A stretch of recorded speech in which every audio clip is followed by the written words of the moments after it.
नमस्कार दोस्तों। कश्मीर की डीलिमिटेशन की एक्सरसाइज यहां पे पूरी हो चुकी है और इस डीलिमिटेशन को लेके बहुत सी पॉलिटिक्स हुई है जिससे रिलेटेड न्यूज आर्टिकल्स निकल के आए हैं। आज के द हिंदू एडिटोरियल में एक ऐसा ही बहुत अच्छा आर्टिकल आया है। जो कश्मीर के अंदर डीलिमिटेशन हुआ है इसके ऊपर क्या कंट्रोवर्सी है। वैसे जब इस डीलिमिटेशन कमीशन ने अपनी रिपोर्ट दी तो काफी इनकी तारीफ भी की गई, लेकिन इनके अगेंस्ट अपोजिशन भी बहुत निकल के आया है।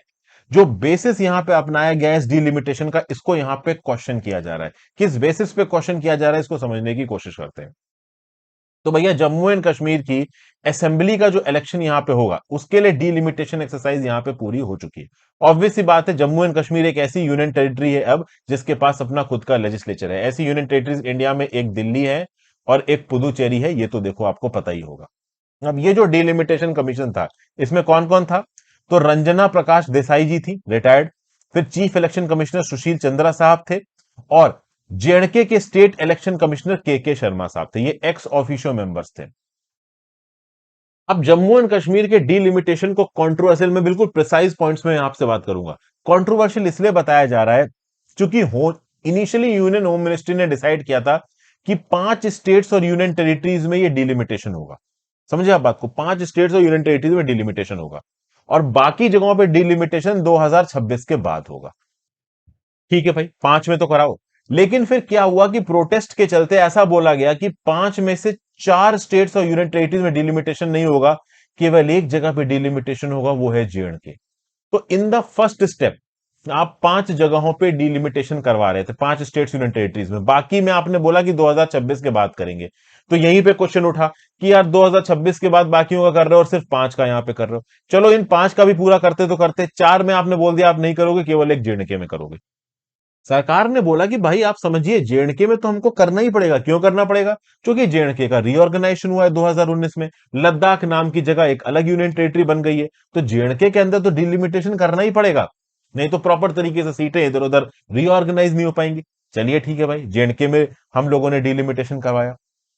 अब जब डिलिमिटेशन यहां पे हुआ तो सीटों का बंटवारा किस प्रकार से किया गया, इसको लेके यहां पे बड़े इंपॉर्टेंट क्वेश्चंस उठाए गए। पहला क्वेश्चन तो यह उठाया गया है कि जो रीजनल पॉलिटिकल पार्टीज थी कश्मीर रीजन की, उनकी बातों को यहां नहीं सुना गया।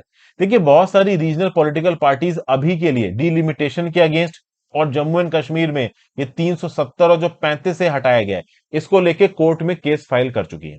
अब चूंकि वो केस फाइल कर चुकी हैं, तो टेक्निकली ये सही नहीं बैठता कि वो डीलिमिटेशन एक्सरसाइज में पार्टिसिपेट करें, क्योंकि फिर उनका स्टैंड कि भाई आपने 370 हटा दिया, 35 से हटा दिया, ये कमजोर पड़ जाएगा। लेकिन चूंकि डीलिमिटेशन तो हो ही रहा था और इस डीलिमिटेशन के आधार पर आगे आने वाले समय में इलेक्शन होने वाले थे, तो जितनी भी रीजनल पॉलिटिकल पार्टीज थी जम्मू एंड कश्मीर की, उन्होंने अपनी अपनी जो राय थी वो इस पर्टिकुलर डीलिमिटेशन कमीशन के सामने सबमिट की। लेकिन इनकी राय को प्रॉपर तरीके से सुना नहीं गया है, ऐसा यहां पे बताया गया। कुछ ऐसा कहा जा रहा है कि डीलिमिटेशन कमीशन ने जो वार्ड लेवल पे फ्लैट एरियाज में जो आबादी है उसकी एवरेज पॉपुलेशन को 10% ज्यादा वेटेज दिए और हिली एरियाज की एवरेज पॉपुलेशन को 10% कम वेटेज दिए। इससे हुआ यह है कि कश्मीर साइड जो सीट्स हैं वो थोड़ी कम हो गई हैं और जम्मू साइड जो सीट्स हैं वो थोड़ी ज्यादा हो गई हैं। तो जो नई सीट्स यहां पे जोड़ी जा रही हैं उसमें जम्मू वाला जो इलाका है उसमें 6 एक्स्ट्रा सीट्स, मतलब जम्मू के रीजन को, Jammu and Kashmir union territory की लेजिस्लेटिव असेंबली में 6 एक्स्ट्रा सीटें मिल रही, जबकि कश्मीर की रीजन को केवल 1 एक्स्ट्रा सीट मिल रही है। ऐसा यहां पे बताया गया। पहली चीज ये है। उसके बाद अब देखिए क्या होता है कि जब भी ये सीटें बांटी जाती हैं किसी एक राज्य के अंदर, तो ये कोशिश की जाती है कि भाई हर कॉन्स्टिट्यूएंसी में आबादी सेम हो। जैसे फॉर एग्जाम्पल कोई एक राज्य है, स्टेट है एस, उसके अंदर जो आबादी है वो है 1 करोड़। ठीक है भाई, और जो नंबर ऑफ लेजिस्लेटिव सीट्स हैं असेंबली की वो हो 10। तो उस हिसाब से हर 10 असेंबली में, हर कॉन्स्टिट्यूएंसी में 10 लाख की आबादी हो, मतलब टोटल आबादी डिवाइडेड बाई आपकी नंबर ऑफ कॉन्स्टिट्यूएंसीज। तो लमसम हर कॉन्स्टिट्यूएंसी में इक्वल नंबर ऑफ लोग रह रहे हो, ये यहां पे मेथडोलॉजी अडॉप्ट करनी चाहिए डीलिमिटेशन कमीशन के द्वारा। बट यहां हुआ यह है कि जम्मू के रीजन में जो लोग रह रहे हैं वहां पे पर कॉन्स्टिट्यूएंसी पर सीट नंबर ऑफ लोग 20,000 कम है वैली के कंपैरिजन में। मतलब यहां पे डीलिमिटेशन कमीशन के ऊपर यह इल्जाम लगाया जा रहा है कि जम्मू में जो रहने वाले लोग हैं उनके लिए जो जम्मू एंड कश्मीर की लेजिस्लेटिव असेंबली में नंबर ऑफ कॉन्स्टिट्यूएंसीज अलॉट की गई है, वहां पे जो एवरेज आबादी है वो कम है और वैली में ज्यादा है। तो उससे हुआ क्या है कि वैली का जो प्रपोर्शन है और जो जम्मू का प्रपोर्शन है आबादी का, तो जम्मू के आबादी के प्रपोर्शन के हिसाब से उनको ज्यादा सीटें मिल गई। प्लस सबसे खास बात यह है कि जम्मू को यहां जो total number of seat allocate की गई है, जम्मू में भी कुछ ऐसे इलाके हैं जो मुस्लिम मेजोरिटी के हैं, तो जम्मू के अंदर जो मुस्लिम मेजोरिटी वाले इलाके हैं, ओवरऑल उनको 25% से कम सीट में निपटा दिया गया है। जबकि देखा जाए तो जम्मू के अंदर जो मुस्लिम आबादी है वो कम से कम 33% है, ये यहां पे बताया जा रहा है। ये मैं सिर्फ जम्मू के रीजन की बात कर रहा हूं। Total Jammu and Kashmir region में केवल एक सीट एक्स्ट्रा बढ़ाई गई, जम्मू में 6 सीटें एक्स्ट्रा बढ़ाई गई। ठीक है भाई। तो अब जो जम्मू रीजन की टोटल नंबर ऑफ सीट्स हैं, उसमें से जो मुस्लिम डोमिनेटेड इलाके हैं उनको केवल 25% से कम सीट एलोकेट की गई, जबकि मुस्लिम आबादी जम्मू की 33% से ज्यादा है। उसके बाद अगर आप देखो तो ये जो नई 6 सीटें बनी हैं आपकी जम्मू के रीजन में, ये सारी की सारी हिंदू मेजोरिटी वाली हैं। मतलब जो हिंदू पॉपुलेशन यहां पे रह रही है वो जिसको वोट दे देगी वो यहां पे जीत जाएगा।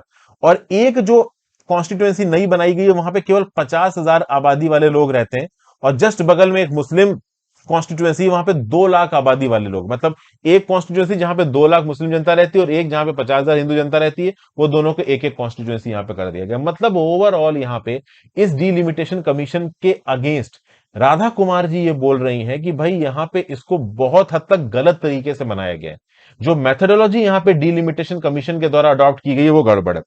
प्लस 2 कश्मीरी पंडित्स को नॉमिनेट किया जाएगा जम्मू एंड कश्मीर की लेजिस्लेटिव असेंबली में, यह भी एक नया नियम कानून यहां पे जोड़ा गया है। प्लस एक और चीज की गई है, जो लेजिस्लेटिव असेंबली की बाउंड्री है वो पार्लियामेंट्री असेंबली के साथ मैच करे। मतलब एक लेजिस्लेटिव असेंबली दो पार्लियामेंट्री असेंबली में मिसमैच ना हो। तो जैसे फॉर एग्जांपल एक पार्लियामेंट्री असेंबली हो तो इसके अंदर एक लेजिस्लेटिव असेंबली हो या दो लेजिस्लेटिव असेंबली हो चलेगा, लेकिन एक लेजिस्लेटिव असेंबली दो पार्लियामेंट्री आप कह लो कॉन्स्टिट्यूएंसी में मिसमैच नहीं होना चाहिए। मतलब शायद यहां पे रूलिंग पार्टी के ऊपर यह इल्जाम लगाया जा रहा है कि आगे आने वाले समय में जब इलेक्शंस होंगे तो जम्मू में जो हिंदू मेजोरिटी वाले इलाके हैं उसमें मैक्सिमम सीट भाई जो केंद्र से सरकार लड़ रही है उसको मिल जाए। मतलब वो जो पॉलिटिकल पार्टीज हैं कश्मीर वाली उनके पास ना चली जाए वो पार्लियामेंट्री कॉन्स्टिट्यूएंसी वाली सीटें, ये भी यहां पे इल्जाम लगाया जा रहा है। और फाइनली राधा कुमार जी यहां पे क्या बोल रही हैं कि इस पर्टिकुलर केस को लेके सुप्रीम कोर्ट में जाए। देखिए वैसे तो डिलिमिटेशन कमीशन के मुद्दे को आप कोर्ट में घसीट नहीं सकते, लेकिन इस पर्टिकुलर मुद्दे को 100% सुप्रीम कोर्ट में घसीटा जाएगा। और सुप्रीम कोर्ट क्या मतलब एंटरटेन करता है, पहली बात तो डिलिमिटेशन कमीशन के अगेंस्ट पिटीशन जल्दी एंटरटेन की नहीं जाती। मैंने आपको पॉलिटी में पढ़ाया था डिलिमिटेशन कमीशन के अगेंस्ट पिटीशन आपको एंटरटेन नहीं की जाएगी, बट सुप्रीम कोर्ट अगर इसमें एंटरटेन करता है तो क्या व्यू पॉइंट देता है वो आगे आने वाले समय में पता चलेगा। बहरहाल एंड में ऑथर ये बोल रही है कि जो सबसे बेस्ट तरीका है इस कश्मीर की प्रॉब्लम को सॉल्व करने का वो ये है कि भाई आप स्टेटहुड को रिस्टोर करो। और स्टेटहुड को रिस्टोर करने में अब कश्मीर के लोगों को भी डिमांड छोड़ देनी चाहिए कि नहीं 370 वापस दो, 35 है वापस दो। अब जम्मू एंड कश्मीर भी अगर एक राज्य बनेगा तो वो वैसा ही राज्य होगा जैसे देश के बाकी राज्य हैं। तो ये कुछ पॉलिटिकल कंट्रोवर्सीज है। इन कंट्रोवर्सीज के ऊपर अगर आपका कोई व्यू पॉइंट है तो आप नीचे कमेंट बॉक्स में लिख के बताइए, ठीक है ना। ये जो व्यू पॉइंट देखिए, इस प्रकार के जो इश्यूज हैं डिलिमिटेशन कमीशन को लेकर इसको पूरे इंडिया में डिस्कस किया जा रहा है। सुप्रीम कोर्ट में भी इस मैटर को खींचने की कोशिश की जा रही है। क्या होगा क्या नहीं होगा वो आगे आने वाले समय में पता चलेगा। अभी जो इलेक्शंस होंगे लेजिस्लेटिव असेंबली में उसमें पता चल जाएगा कौन सरकार बनाएगा कौन सरकार नहीं बनाएगा, वो तो इलेक्शन के बाद पता चलेगा।